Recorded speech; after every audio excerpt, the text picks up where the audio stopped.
The scandalous good news. The story is told that once upon a Christmas time, in a small city, a wealthy Protestant church was preparing a gala nativity pageant. It was a long-standing tradition in this church that each year they would hire a drama coach from a nearby college to produce this spectacular event, which was renowned far and wide for its professionalism and its flawlessness. It was an elegant and authentic production, even down to the smallest details, such as including real jewels on the headdresses of the wise men. This annual pageant was the pride not only of the church that sponsored it, but also the community. However, this particular Christmas, as the people said, a problem blemished their pageant. As word of this problem spread like wildfire, many people in the church discreetly took their minister aside and spoke to him of their concern. And one lady put it bluntly, "Reverend, you know how important this nativity pageant is to our people. Why then do you allow our church to be the laughing stock of the whole community? Everybody is talking about it. To play the parts of Mary and the Christ child, couldn't someone else other than that woman and her infant have been chosen? Everyone here knows that her child was conceived out of wedlock. In fact, she was married less than a month before the baby arrived. And some of us are not even sure that the man she married is the father of her child. Reverend, how could you let this happen? It is scandalous.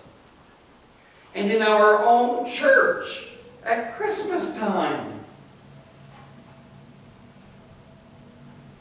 Literally besieged by such questioning, the pastor had plenty of opportunity to forge a nice but firm reply.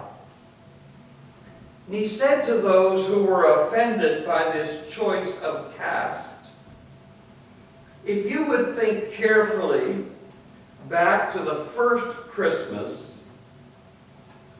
was it not also somewhat scandalous? In bringing forth his good news, do you really think God cares as much as we do about human propriety and respectability? If we would be truly authentic, can't this woman and her child have as much right, and perhaps even more, than anyone else to play these parts? The nativity pageant went on as planned, with the woman and her infant in the lead roles. And it was again a spectacular and beautiful production, but still many attending were unconvinced. They would have been ever so much more comfortable with a more respectable Mary and Christ child.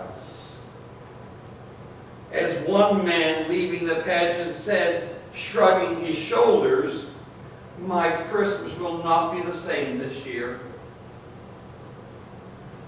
What is the point in giving the honor of the part of Mary to a woman whose character is so questionable?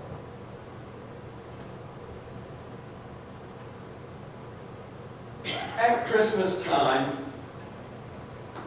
it is a great temptation to dress up our faith in the finest and noblest ideals. It is a great temptation to put the prettiest face possible on all the sacredness of this great Christian season. However, we need to ask ourselves whether all the idealistic images we have of Christ's coming actually square with the reality of this historic event.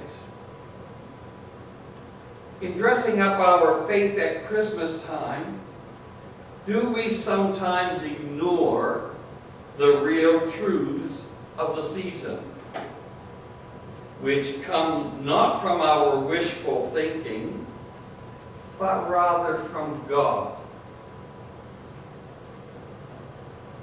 I remember a Christmas Eve service years ago, in another church, of course, in which I included as part of the worship a modern author's faithful telling of the Nativity story. And in this narrative, which elaborated on the sparse gospel account, there was a passing moment that because Mary had lost so much blood in giving birth to Jesus, that she felt weak when she and her family were visited by the shepherds from the fields.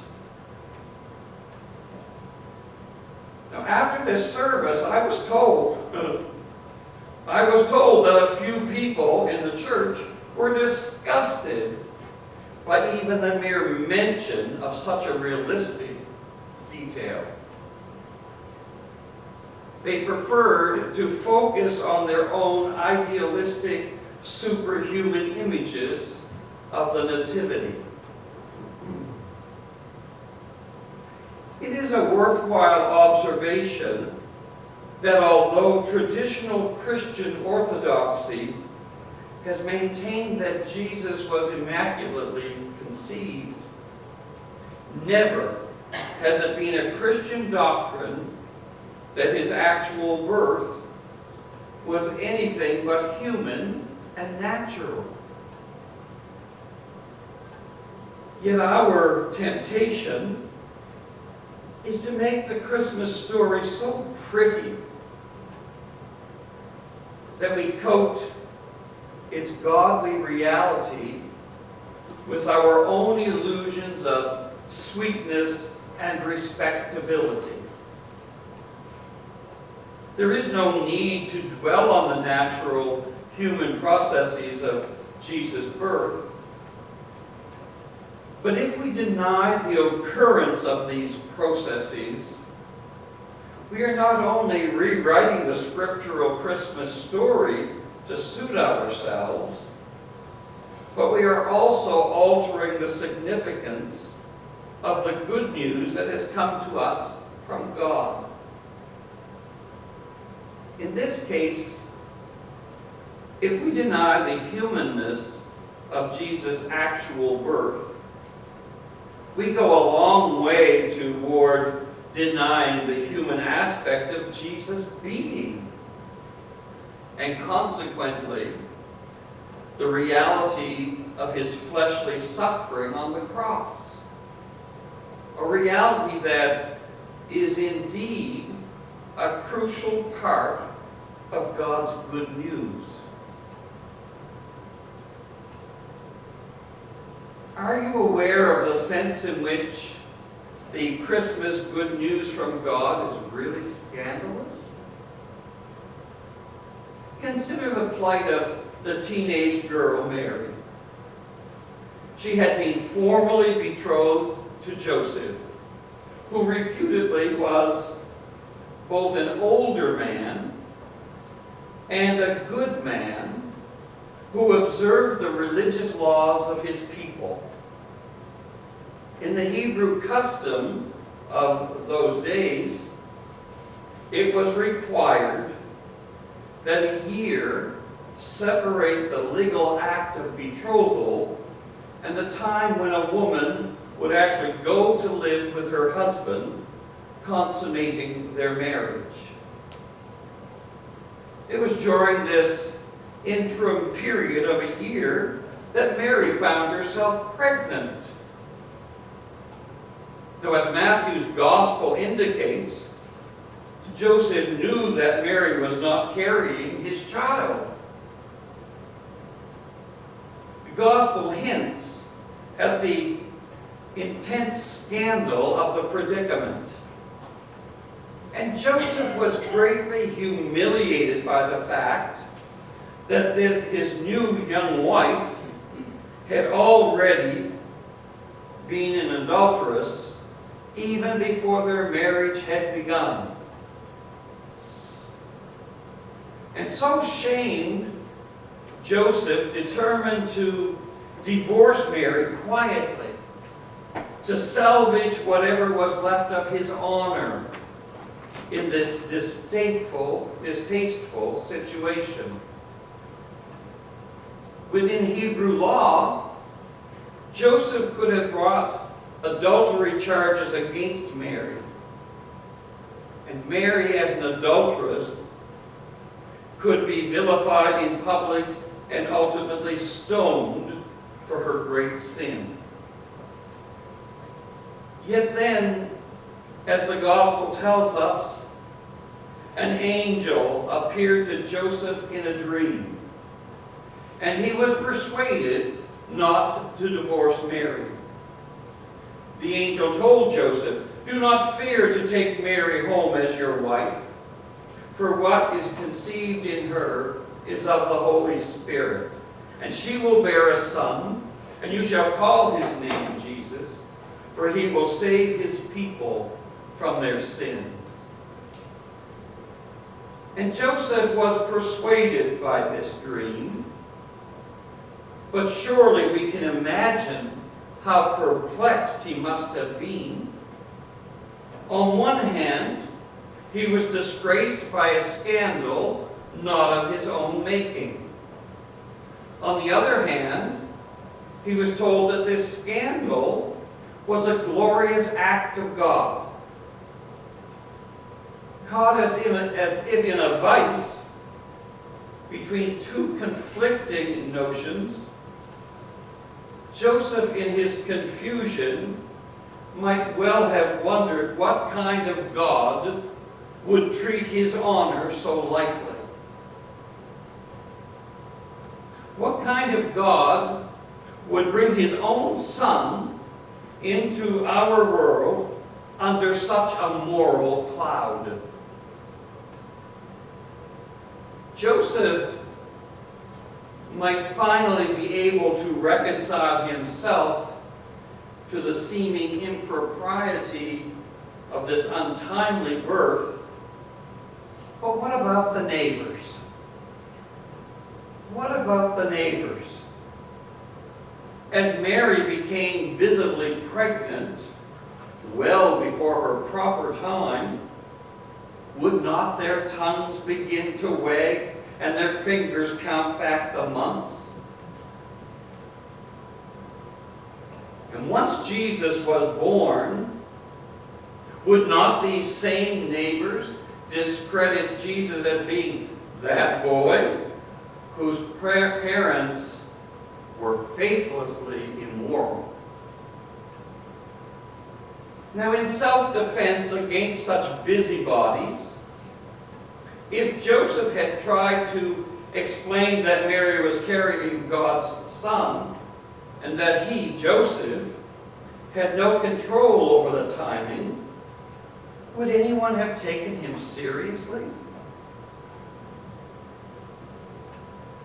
Probably they would have thought that Joseph was trying to make an excuse for what they considered was the obvious sin committed by Mary and himself. Contrary to some modern efforts to pretty up the nativity story, Matthew's gospel tells it like it was. When God gave us his Son, it was by his own rules and not ours.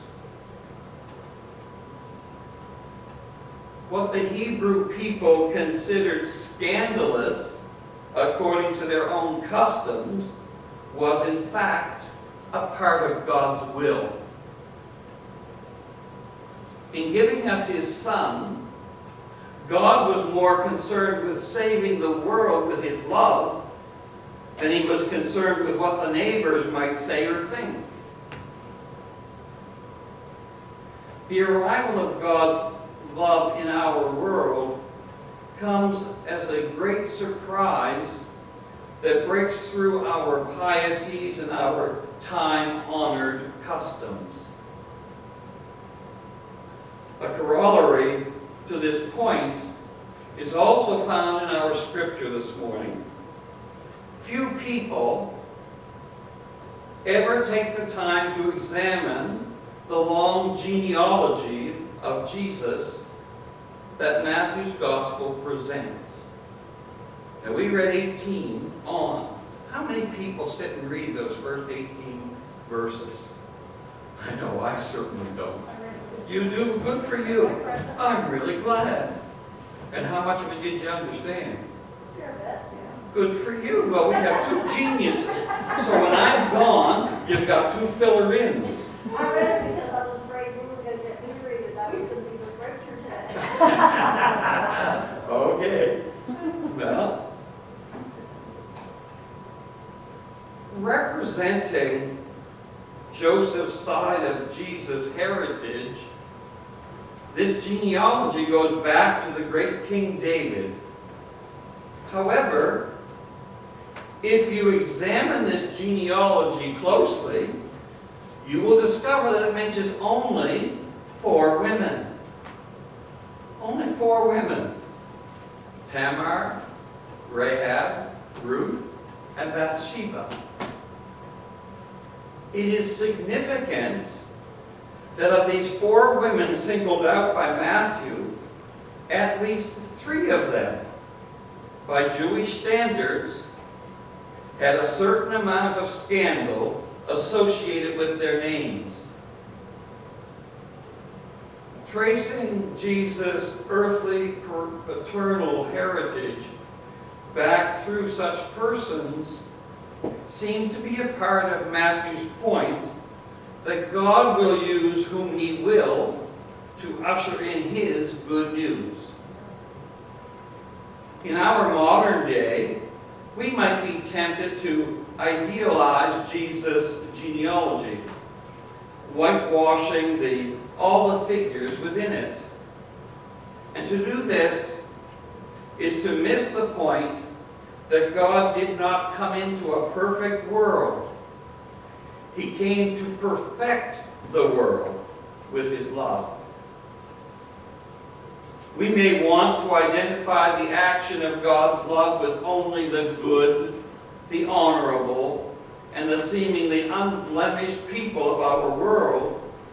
But even Jesus himself said, "I came not to call the righteous, but sinners."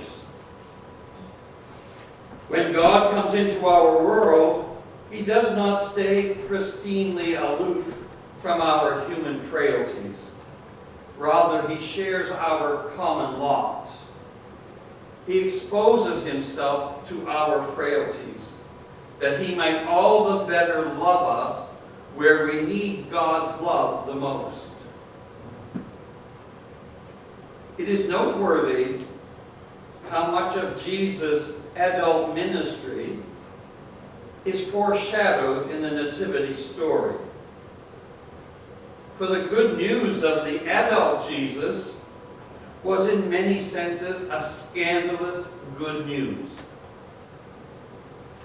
In proclaiming God's salvation, Jesus offended the religious and moral sensitivities of many people.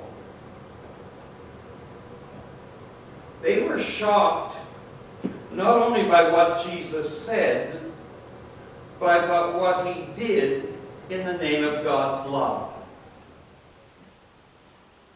It was scandalous that Jesus would claim to know God intimately as his Father. It was scandalous that Jesus, seemingly a good man, would seek the company of prostitutes and dishonorable tax collectors. It was scandalous that Jesus would not insist that his disciples follow the religious disciplines of fasting and ritual hand washing before their meals. It was scandalous that Jesus would journey through Palestine with a ragtag band of followers. It was scandalous that Jesus would talk about eating his body and drinking his blood as the symbols of religious ritual. It was scandalous that Jesus would be so brazen as to condemn the Pharisees in public. It was scandalous that Jesus would show so little respect for the Jerusalem temple that he would create a scene at this holy place by overturning the tables of the money changers. Finally, it was scandalous that one who claimed to be God's Messiah would allow himself to be crucified on a Roman cross. From Jesus' time to our own time, there has been a continuing conflict between the will of God